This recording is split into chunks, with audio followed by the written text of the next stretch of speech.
Nausheen bed پر بیٹھی بیٹھی ہی کانپے جا رہی تھی۔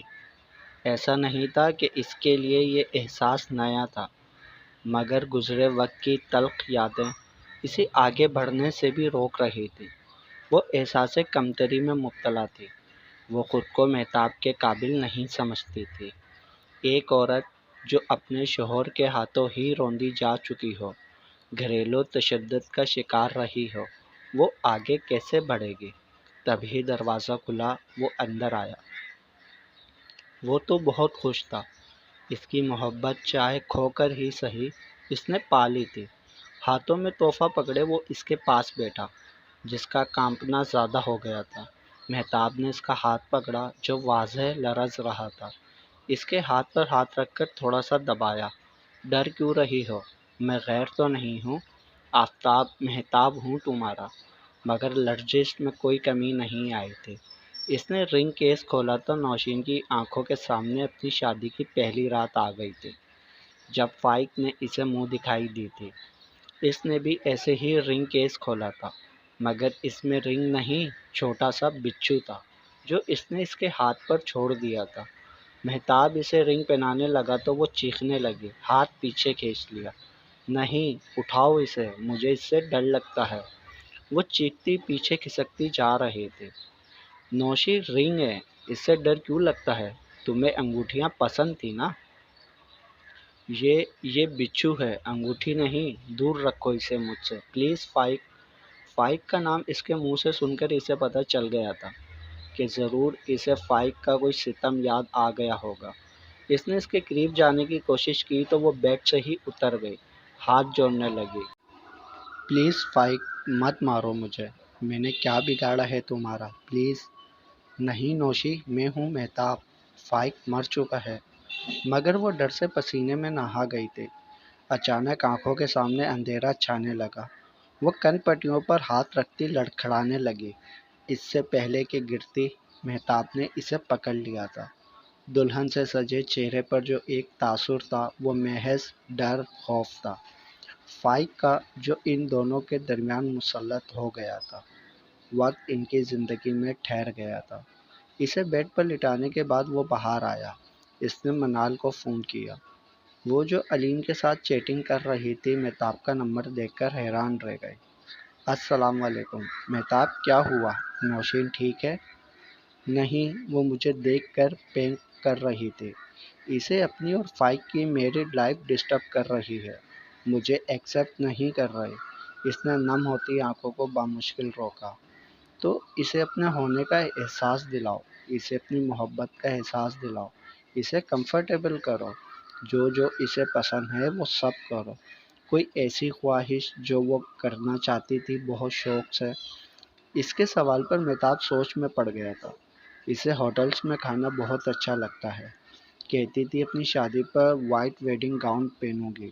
اوہ شٹ، میں یہ کیسے بھول گیا، میں نے کیوں نہیں خریدی وہ؟ اور اسے برفانی علاقے بہت اچھے لگتے ہیں، اور اپنی محبت کا احساس۔ قریب مجھے وہ آنے نہیں دیتی، ہاتھ مجھے لگانے نہیں دیتی، کیسے دلاؤں؟ لے جاؤ جہاں وہ کہے، جو کہے سب کرو۔ غصہ مت کرنا مہتاب، تم جانتے نہیں ہو کتنا صبر کرنا پڑے گا۔ جانتا ہوں، تم بتاؤ علیم کھلا کچھ؟ اس نے گہرا سانس لے کر چیٹ اسکرین کو دیکھا، جہاں اس کی بچپن کی شرارت ریکارڈ کی گئی تھی جو وہ سننے والی تھی۔ ہاں تھوڑا بہت، ابھی تو اپنے بچپن کی باتیں ہی بتا رہا ہے، جوانی تک بھی آ جائے گا۔ Okay bye. اس نے فون رکھ دیا تھا۔ مہتاب دوبارہ کمرے کی جانب چلا گیا۔ امل چھت پر ریلنگ پر بیٹھی بھیگ رہی تھی۔ اسے نہ چھت سے گرنے کا ڈر تھا، نہ بادل کے گرجنے کا خوف۔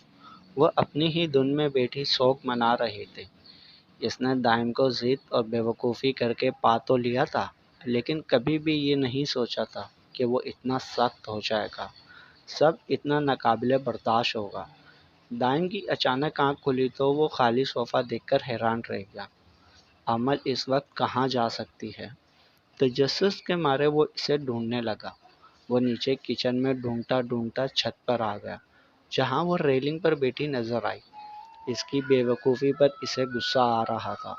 اسے ڈر نہیں لگ رہا؟ یہ گر جائے گی۔ وہ اس کے قریب گیا۔ عمل، وہ جو اپنی سوچوں میں مگن تھی، اتنی اونچی آواز سن کر ڈری اور نیچے گر گئی۔ بروقت اس کا ہاتھ دائم نے پکڑ لیا تھا۔ وہ نیچے لٹک رہی تھی اور دائم آدھا ریلنگ پر جھکا اسے اوپر کھینچ رہا تھا۔ ریلنگ کی جس سائڈ دائم کا بازو لٹکتا عمل کو کھینچ رہا تھا، وہاں سے ریلنگ کی لکڑی ٹوٹ کر ابھری ہوئی تھی، جس کی نوک اس وقت دائم کے ٹرائسیپ میں چبھ رہی تھی۔ تم پاگل ہو؟ عمل نے حیرت سے اسے دیکھا اور مسکرانے لگی۔ میرا ہاتھ چھوڑ دیں دائم، مجھے جانے دیں۔ دائم کو اس وقت بھی اس سے اس بے وقوفی کی امید نہیں تھی۔ وہ جلا دینے والی نظروں سے اسے دیکھ رہا تھا۔ جو کبھی بجلی کڑکتی تو اس کی روشنی میں عمل کو نظر آ جاتی۔ وہ اپنی پوری طاقت لگا کر اسے اوپر کھینچ رہا تھا۔ نوک ماس کے اندر گھستی جا رہی تھی۔ آخر جب وہ اوپر کھینچی گئی تو وہ نوک اس کے ماس کو ایک سیدھ میں چیرتی نکل گئی۔ اسے اور اوپر کھینچنے کے بعد اسے وہیں پھینک کر وہ اندر چلا گیا تھا۔ وہ کچھ لمحے تو وہیں گھٹنوں میں سر دیے روتی رہی، پھر اٹھ کر اندر چلی گئی، جہاں وہ شرٹ اتارے آئینے کے سامنے کھڑا بازو اوپر کیے اپنا زخم دیکھ رہا تھا۔ اس کی ڈریسنگ کرنے میں اسے مشکل ہو رہی تھی۔ اس نے پہلے خونی شرٹ کو دیکھا اور پھر اس کا بازو۔ دائم، یہ کیا ہوا ہے؟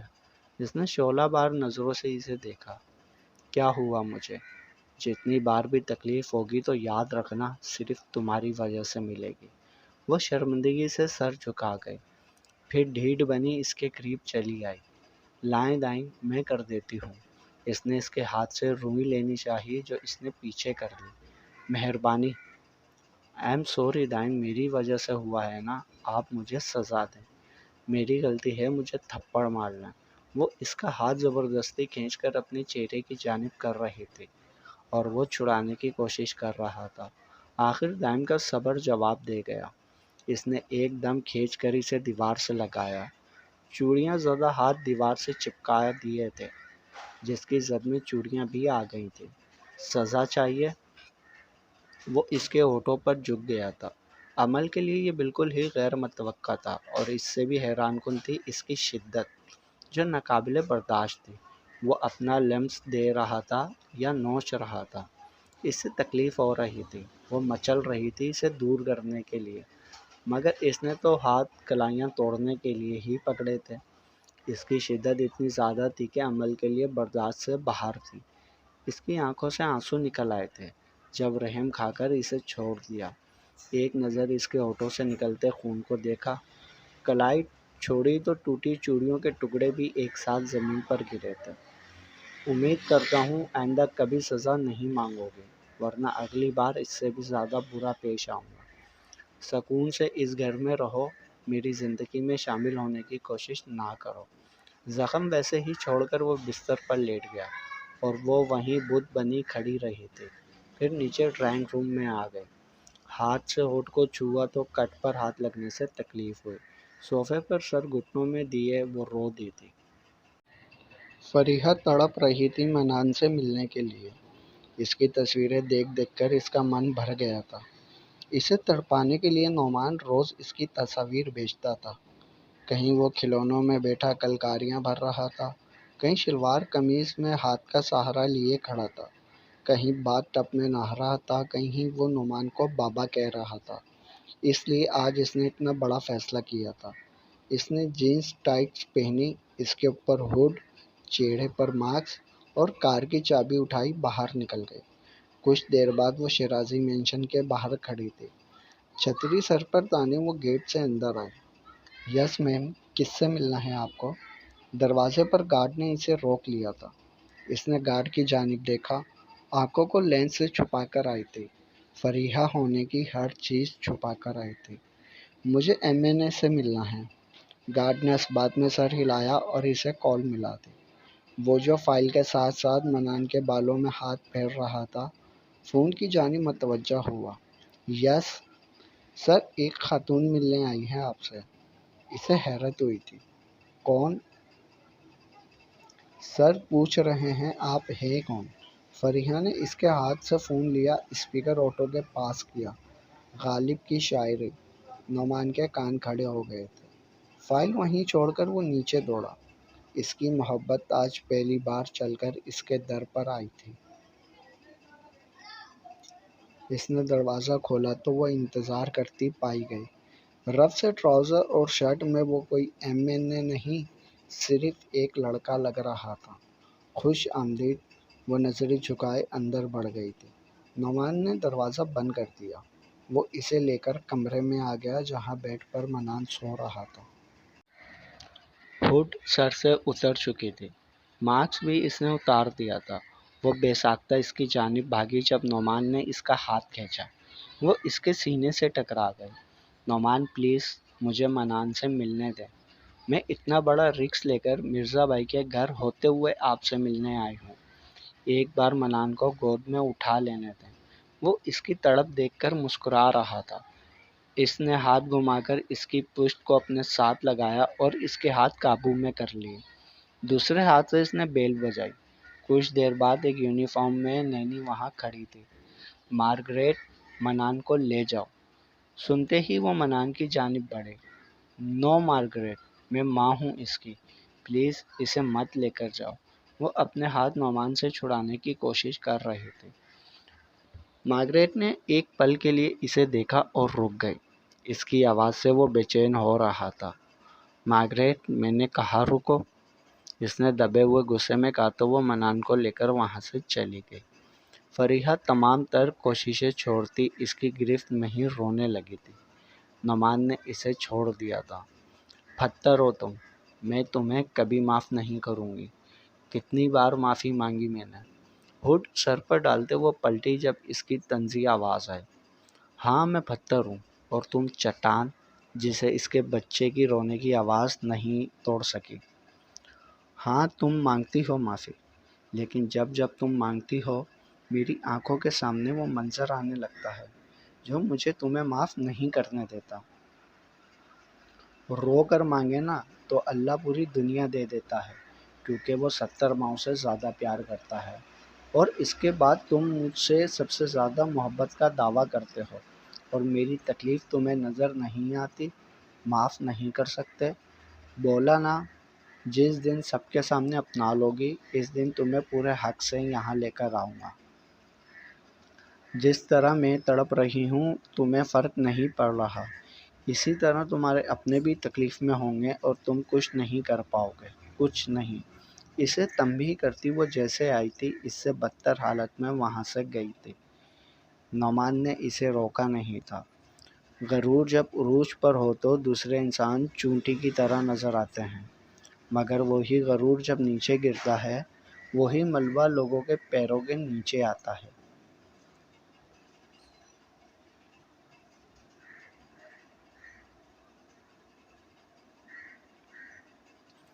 ہیر کی صبح جب آنکھ کھلی تو اس کا سر مرزا کے سینے پر تھا، جو گہری نیند میں سو رہا تھا۔ وہ یک ٹک اسے دیکھ رہی تھی۔ کل رات کے بعد وہ حیران تھی، انہیں اتنی محبت کب ہوئی مجھ سے۔ وہ اٹھنے لگی مگر اس کی گرفت اتنی مضبوط تھی کہ ہیر صرف پھڑ پھڑا سکی تھی۔ کچھ دیر کی کھینچا تانی میں مرزا کی آنکھ کھل گئی تھی، تو اس کی کوشش پر نظر پڑی تو ہنسی آ گئی۔ وہ کبھی ہاتھ پیچھے کر رہی تھی تو کبھی کندھے کے نیچے سے بال اور دوپٹہ نکالنے کی کوشش کر رہی تھی۔ دوبارہ بالوں کی جانب ہاتھ بڑھایا تو مرزا کو دیکھ کر ہر عمل رک گیا۔ اس نے بازو فولڈ کر کے سر کے نیچے رکھے۔ تمہیں لگتا ہے تم ایک پولیس والے کی گرفت سے نکل سکتی ہو؟ میں نے آج تک جسے پکڑا ہے موت تک پہنچا کر چھوڑا ہے۔ ہیر حیرت سے منہ کھولے اسے دیکھ رہی تھی۔ اسے اس کے لہجے سے کہیں پہلے والا مرزا لگا تھا، جو اس کی سانس سکھانے کو تیار رہتا تھا۔ پر چھوڑو، تم برداشت نہیں کر پاؤ گے۔ اس نے بازو کھول دیے تھے۔ ہیر نے غنیمت جانی اور اٹھ گئی۔ وہ ابھی تک آنکھیں مونڈے بیڈ پر پڑا تھا۔ فریش ہو کر وہ نیچے چلی گئی تھی۔ تیار ہو کر جب وہ آئی تو سب اسے چند لمحوں کے لیے دیکھتے رہ گئے تھے۔ آج وہ بہت فریش لگ رہی تھی اور عام دنوں سے زیادہ پرکشش بھی۔ سچ کہتے ہیں عورت شاید اتنی خوبصورت نہیں ہوتی، اسے نکھارتی ہمیشہ اس کے ہمسفر کی چاہت ہے۔ ایک اچھی خوبصورت عورت کو دیکھ کر پتہ لگایا جا سکتا ہے اس کا شوہر اسے کتنی محبت کرتا ہے، لیکن یہاں معاملہ صرف چاہت کا تھا، ہمدردی کا تھا، حق کا تھا، محبت کا نہیں۔ وہ نیچے آئی، چاچی اس کے روپ کو دیکھ کر جل بھن گئی تھی۔ آتے ہی وہ سب کو سلام کر کے کچن میں گھس گئے۔ چاچی بھی اس کے ساتھ ہی گئی، جہاں فریحہ اور اس کی والدہ پہلے سے ہی کام کر رہے تھے۔ فریحہ چائے بنا رہی تھی اور شگفتہ آملیٹ کا سامان۔ اس نے آٹا نکالا اور شیشے کا باؤل لے کر اس میں پانی نکالنے لگی، جب وہ ہاتھ سے تھرک گیا۔ آئے ہائے لڑکی، دھیان سے۔ ان دونوں نے پہلے چاچی کو دیکھا اور پھر ہیر کو، جو شرمندہ ہو گئی۔ جی وہ کیا ہے نا، ان پڑھ بچی ہے اور بے دھیان بھی ہے۔ گھر میں بھی کانچ کے برتن اس کے حوالے نہیں کرتی تھی، اب بھی وہی کہہ رہی تھی کہ کہیں ان کا برتنوں کا سیٹ نہ خراب کر دینا۔ فریحہ اور شگفتہ نے حیرت سے اسے دیکھا۔ یہ انہی کا گھر ہے، ہمارا نہیں۔ فریحہ نے کہا۔ شگفتہ بیگم نے بھی اثبات میں سر ہلا دیا۔ جی میں جانتی ہوں، آپ لوگ بھی صرف اپنی بڑی بی کی بات کا مان رکھ کر اسے کچھ نہیں کہتے، ورنہ اس جیسی پوہڑ لڑکی اتنے بڑے گھر کی مالکن کیسے ہو سکتی ہے؟ ایسی ذمہ داریاں نہ دیں اسے، توڑ پھوڑ دے گی سب کچھ۔ فریحہ اور شگفتہ حیران رہ گئی تھیں چاچی کی باتوں پر۔ ہیر کی آنکھیں آنسوؤں سے بھر گئی تھیں۔ یہ باتیں کچن میں آتے مرزا نے بھی سنی تھی۔ پہلی بات کہ وہ اب آپ کی بھتیجی نہیں، ایس پی مرزا کی بیوی ہے۔ دوسری بات، یہ صرف اس گھر کی نہیں، میرا جو کچھ بھی ہے سب کی مالکن ہے۔ اور تیسری بات، وہ چاہے تو آپ کو بھی اٹھا کر باہر پھینک سکتی ہے۔ اس نے ہیر کی جانب دیکھا، جو اسے ہی دیکھ رہے تھے۔ ہیر، اپنی چاچی کو اسٹیل کے برتنوں میں کھانا دینا، انہیں عادت نہیں ہے شیشے کے برتنوں میں کھانے کی، سنبھالے نہیں جائیں گے ان سے۔ چاچی نے غصے سے مرزا کی طرف دیکھا۔ مرزا، اس کی ماں نے غصے سے پکارا، مگر وہ سنی انسنی کر کے وہ چلا گیا۔ چاچی نے گلاس اٹھا کر پانی پینا چاہا، ہیر نے اسٹیل کا گلاس آگے کر دیا۔ بابو نے جو کہا ہے، نہیں کیا تو غصہ کریں گے۔ شگفتہ بیگم اور فریحہ منہ نیچے کیے ہنس دی تھیں اور وہ وہاں سے نکلتی چلی گئی۔ فریحہ نے پیچھے سے ہیر کو ہگ کر لیا۔ واو بھابھی! شگفتہ بیگم بھی اس کے سر پر ہاتھ رکھ کر دوبارہ کام میں لگ گئی تھی۔ فاطمہ بھی، چاچا چاچی سب ناشتے کے بعد چلے گئے تھے۔ دوپہر سر پر آ گئی تھی جب مرزا کا فون بجا۔ یس دانیال، گریٹ نیوز! نعمان کے خلاف ثبوت ملا ہے۔ جوسز اور بیوریج سے بھری گاڑی کلب جا رہی تھی۔ چیکنگ کے دوران شراب اور ڈرگس بھی ملے ہیں۔ ڈرائیور کو بس تھوڑا ایکسٹرا ڈوز دینا پڑا، اگل دیا کہ نعمان شرازی کے لیے کام کرتا ہے۔ گریٹ! اس کا بیان ریکارڈ کیا؟ اس کی سیکورٹی ہائی کر دو۔ حفاظت پر وہ حوالدار مامور کرنا جن پر بھروسہ ہو۔ ہمارا سسٹم پتہ ہے نا، بک جاتے ہیں۔ اس کی بات سن کر دانیال نے دونوں پیر ٹیبل پر رکھے۔ فکر نہ کرو، ساری رات یہیں ہوں۔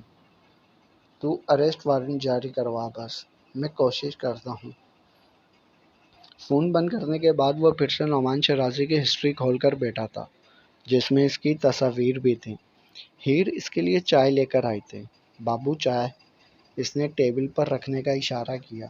چائے رکھتے اس نے نعمان کی تصویر بھی دیکھ لی تھی۔ کچھ دن پہلے مال میں ٹکرایا بندہ یاد آ گیا۔ بابو یہ کون ہے؟ مرزا نے کی بورڈ پر انگلیاں چلاتے اسے جواب دیا۔ یہ نعمان شرازی ہے۔ یہ اچھا انسان نہیں ہے، اسے پکڑنا ہے۔ اس کی بات سن کر ہیر کو ڈر نے آن گھیرا تھا۔ اس دن جب ہم کپڑے لینے بازار گئے تھے تو وہاں یہ آدمی مجھ سے ٹکرایا تھا۔ اس کے پاس فریحہ کی تصویر تھی۔ مرزا کی چلتی انگلیاں تھم گئیں۔ اس نے حیرت سے ہیر کو دیکھا۔ کیا؟ جی، اس دن یہ ٹکرایا تھا تو سامان گر گیا۔ میں اٹھانے لگی تو اس میں فریحہ کی تصویر بھی تھی، اس لیے میں نے اٹھا لی۔ اس نے مجھ سے پوچھا بھی تھا کہ آپ کے پاس کوئی تصویر تو نہیں گئی؟ میں نے کہا نہیں۔ میں نے فریحہ کو بتایا تو اس نے کہا ہمارے پاس کوئی تصویر نہیں تھی۔ فریحہ نے جب اسے دیکھا تو وہ ڈر گئی اور مجھے لے کر عمارت سے باہر آئی۔ میں نے اس سے پوچھا تو اس نے کہا یہ اسے تنگ کرتا ہے۔ اس کی بات سن کر وہ لیپ ٹاپ بند کرتا چیخنے لگا۔ فریحہ فریحہ اس کا نام لیتا وہ سیڑھیاں اترنے لگا۔ فریحہ اپنے کمرے میں الماری سیٹ کر رہے تھے کیونکہ اس کا پلان ابھی واپس جانے کا نہیں تھا۔ وہ حیران ہوتی باہر آئی۔ ہیر کی اپنی سانس سوکھ چکی تھی۔ اس نے غلطی تو نہیں کر دی؟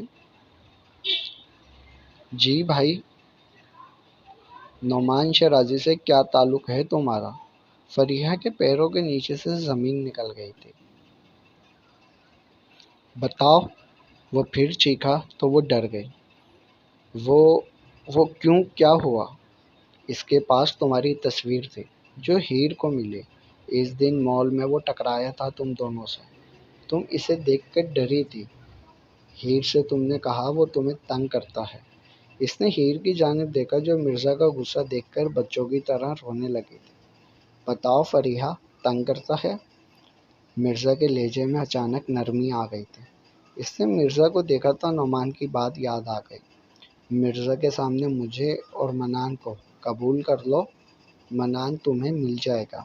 آج موقع تھا منان کو پانے کا، اپنے بچے کو پانے کا۔ مرزا نے اس کے کندھے پہ ہاتھ رکھا۔ بتاؤ بچے، تنگ کرتا ہے؟ بھائی، وہ میری اس سے منال ہمارا۔ فریحہ جلدی بولو۔ وہ پھر چیخا تو وہ ڈر گئی۔ جی تنگ کرتا ہے، امریکہ سے کرتا ہے۔ بلکہ افریقہ میں ملا تھا، وہاں سے تنگ کرتا ہے۔ اور تصویر اس لیے ہوگی تاکہ آپ کو بلیک میل کر سکے۔ اس نے ایک ہی سانس میں جھوٹ بول دیا۔ رونے بھی لگی تھی۔ مرزا نے اسے شفقت سے گلے لگایا، اس کے سر پر بوسہ دیا۔ تو بچے، پہلے بتانا تھا نا، اسے سبق سکھاتا۔ اس کے گال پر ہاتھ رکھا۔ تو فکر نہ کر، آج ہی پکڑتا ہوں اسے دلاسا دے کر وہ اوپر چلا گیا تھا۔ فریحہ بھی روتی اپنے کمرے میں چلی گئی۔ ہیر اس کے پیچھے گئی تھی۔ وہ بیڈ پر بیٹھی سر ہاتھوں میں گرائے رو رہی تھی۔ ہیر اس کے پاس نیچے ہی بیٹھ گئی۔ مجھے معاف کر دو فریحہ، مجھے نہیں پتا تھا کہ بابو کو اتنا غصہ آ جائے گا۔ میں نے اس انسان کی تصویر ان کے لیپ ٹاپ میں دیکھی تھی تو انہوں نے کہا وہ اچھا انسان نہیں ہے، اس لیے پکڑنا ہے۔ میں ڈر گئی کہ وہ تمہیں کچھ کر نہ دے، اس لیے جلدی بتا دیا۔ مجھے معاف کر دو نا، مجھے بہت شرمندگی ہو رہی ہے۔ فریحہ اچانک اس کے گلے سے لگ کر رونے لگے تھے۔ ہیر حیران تھی، اتنا کیوں رو رہی ہے؟ بابو نے تو کچھ کہا بھی نہیں زیادہ۔ فریحہ تم ڈرو مت، بابو پکڑ لیں گے اسے۔ بھابھی، وہ میرا شوہر ہے، میں پیار کرتی ہوں اس سے۔ ہیر کا اس کے بالوں میں چلتا ہاتھ وہیں رک گیا تھا۔ اس نے ایک دم اسے خود سے دور کیا۔ کیا؟ ہاں، وہ میرا شوہر ہے، میرا نکاح ہوا ہے اس سے افریقہ میں، اور ہمارا ایک بیٹا بھی ہے، منان۔ ہیر کے دونوں ہاتھ منہ پر آ گئے تھے۔ وہ ایک سیاستدان ہونے کے ساتھ ساتھ ایک گنڈا بھی ہے، اچھا انسان نہیں ہے، نشہ بیچتا ہے، ملک کا پیسہ کھاتا ہے، لڑکیاں اٹھواتا ہے، اس لیے بھائی کو اچھا نہیں لگتا۔ اس نے حیرت سے اسے دیکھا۔ اور تم اس سے پیار کرتی ہو؟ وہ وقت ہی ایسا تھا، زبردستی نکاح کر لیا، لیکن وہ مجھ سے سچ میں پیار کرتا ہے۔ اسے پتا ہے میں مرزا بھائی کی بہن ہوں۔ سچا پیار کرتا ہے تو ابھی تک انہیں کچھ نہیں کہا، کچھ نہیں کیا۔ پیار کرنے سے پہلے نہیں پتا تھا ایسا انسان ہے۔ پلیز بھائی کو کچھ مت بتائیے گا۔ آپ سے یہ سب اس لیے کہا کہ میں تھک گئی تھی اس راز کو چھپاتے چھپاتے۔ وہ پھر سر ہاتھوں میں گرائے رونے لگی تھی۔ ہیر اس کے پاس سے اٹھ گئی جب اس نے ہاتھ تھاما۔ بھابھی، مصیبت میں ڈال دیا ہے مجھے، کیا کروں؟ شوہر سے سچ بولوں یا تمہارا ساتھ دوں؟ ابھی تو سب ٹھیک ہوا تھا۔ نرمی سے اس کا ہاتھ چھڑا کر وہاں سے چلی گئی، اسے اسی حالت میں چھوڑ کر۔ جاری ہے بقیہ اگلے پارٹ میں۔ تمام پارٹس پڑھنے کے لیے چینل کو سبسکرائب کریں، لائک ضرور کیا کریں اور کمنٹس میں اپنی رائے بھی بتائیں۔ اس ناول کے تمام پچھلے پارٹس اور آنے والے پارٹس چینل کی پلے لسٹ میں موجود ہوں گے۔